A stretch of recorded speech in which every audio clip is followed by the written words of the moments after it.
Famille, selon la mythologie des Anunnaki sumériennes, nous découvrons que certaines histoires de la Bible ont été recopiées de cela. Ici, nous allons essayer de vous montrer d'autres éléments qui étayent cette explication.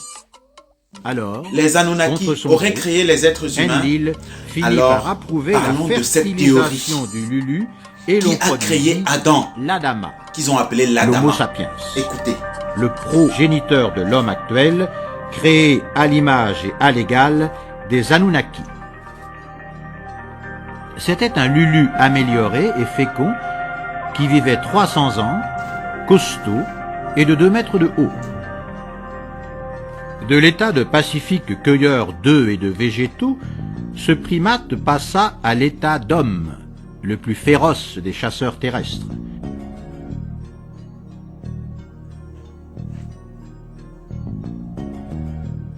Cette idée que l'Adama puisse être dangereux divisait encore les Anunnaki. Enlil était soutenu par la famille royale et les militaires qui voulaient tous éliminer les Adamas en faveur des Lulus plus contrôlables. Enki, appuyé par les scientifiques, considérait que les Adamas, bien instruits, étaient une ressource importante pour les Anunnaki et que dans le futur, ce serait à ces êtres humains qu'il reviendrait de gouverner la Terre. Les Adamas vont donc succéder aux Lulus dans l'Éden pour le travail des champs et une grande partie sera transportée au Zimbabwe dans les mines d'or. Zimbabwe.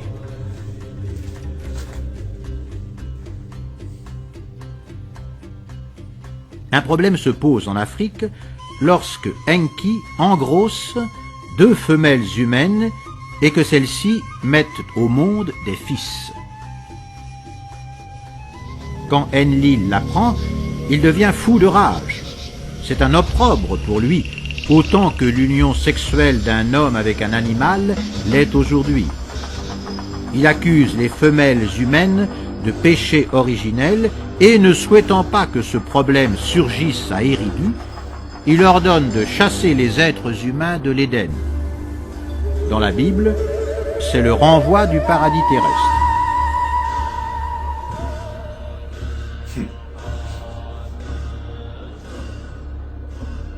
En Afrique, Enki ne chasse personne. Bien au contraire, il enseigne des connaissances supérieures à certains humains pour en faire les premiers rois. Le reste des hommes, eux, doivent creuser. Enki, considéré comme un dieu, confère le titre de prêtre à des initiés et instaure la première religion. Sa règle est l'obéissance totale. La menace ultime est la mort. L'homme est donc contraint de servir ce Dieu impitoyable. Pire encore, ce concept du pouvoir absolu est adopté par les rois qui exploitent à leur tour leurs assujettis avec violence.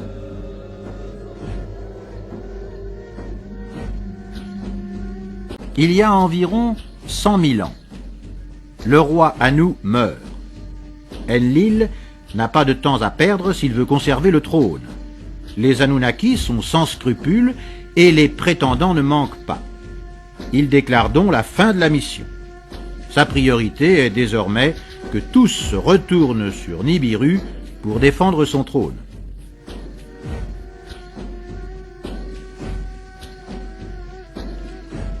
Enki, n'étant qu'un fils engendré par une concubine, sait qu'il ne pourra pas accéder au trône. Il refuse donc de partir, estimant avoir déjà son propre trône en Afrique. Enlil se fâche. Il ordonne aux Anunnaki assignés au port spatial de l'île de Pâques, les fameux Moai, de garder Enki sous contrôle. Puis, lui et sa suite quittent la Terre. Enki, ne sachant pas quoi faire de tout cet or abandonné, le donne en cadeau aux hommes les plus fidèles. C'est l'âge d'or, et il y en a en abondance à cette époque.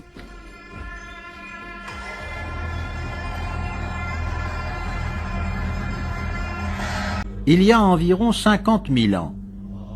Enki et sa cour quittent le Zimbabwe pour Eridu. Eux se déplacent à bord de leurs machines volantes et sont suivis sur terre par les rois les plus fidèles et leur peuple.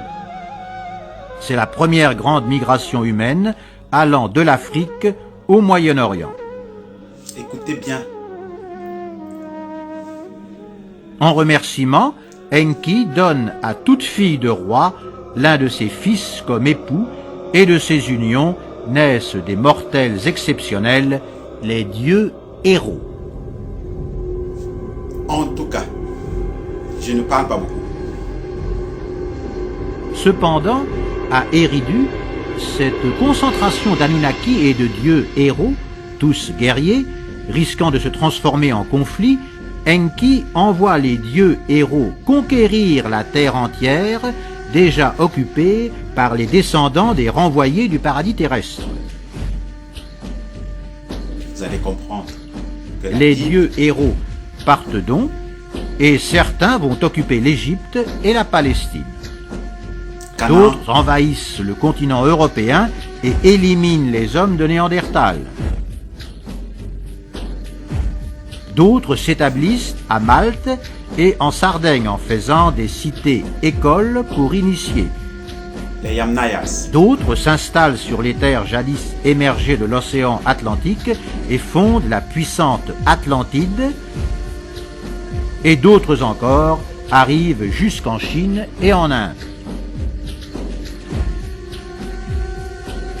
Les dieux héros équipent leur territoire de bases pour le lancement de missiles, de gigantesques constructions en pierre où garder leurs armes nucléaires et d'énormes phares pyramidaux visibles du cosmos.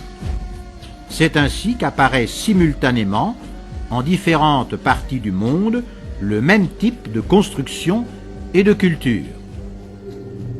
À la mort des dieux héros, leur trône passe aux descendants engendrés avec des humaines, formant les premières postérités royales.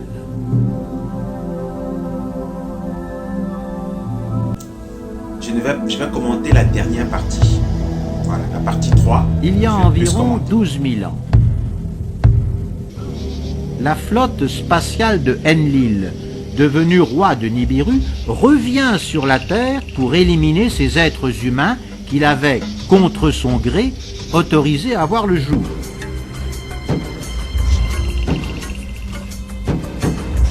Enki tente de communiquer avec son frère. La réponse est un rayon destructeur qui s'abat entre le Maroc et l'Espagne actuelle. Dans un grondement terrifiant, la terre qui liait l'Afrique à l'Europe se désintègre dans l'air et l'océan Atlantique s'engouffre comme une furie par le détroit de Gibraltar à peine créé. Telle une énorme canonnade d'eau, les flots pénètrent dans la Méditerranée, détruisant les écoles d'initiation à Malte et en Sardaigne. Ils submergent l'Italie, la séparant de la Tunisie, ils inondent la plaine grecque, y créant des îles, puis pénètrent entre la Bulgarie et la Turquie pour former la mer Noire. Enfin, des vagues, hautes de 100 mètres, se dirigent vers Eridu, balayant tout sur leur passage. Qualifié de déluge universel dans la Bible, ce désastre ne touche en réalité que la zone allant de la Méditerranée à la Mésopotamie. Exactement. Famille, en fait, c'est la partie que je tenais à vous faire écouter dans, Avertit le roi dans cette sous publication. Soudra, le Noé Dans la biblique, prochaine qui et construit la une dernière grande publication, barque où il la se réfugie trilogie, vous avec avez sa remarqué, je famille fais et toujours en ses 3 animaux. parties. Nous allons revenir D'autres survivants, sur les Sumériens. provenant des terres désormais Restez submergées connectés. par la mer Noire, vont s'installer non loin d'Eridu, où Achille. ils fondent Achille. Ur, constituant le peuple des Sumériens.